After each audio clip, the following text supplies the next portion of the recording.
In front of me is DOOGEE V MAX, and today I would like to show you how you can add photos to text message on this device. You need to begin by opening Messages app. Following that, click on one of your chats and select this icon with a camera and a photo at the bottom left corner.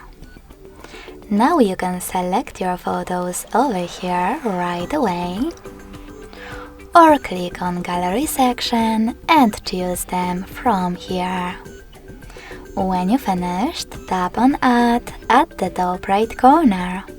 So when I do that, as you can see, my pictures were successfully added.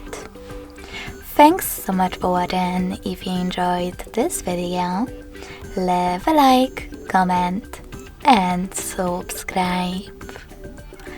Bye!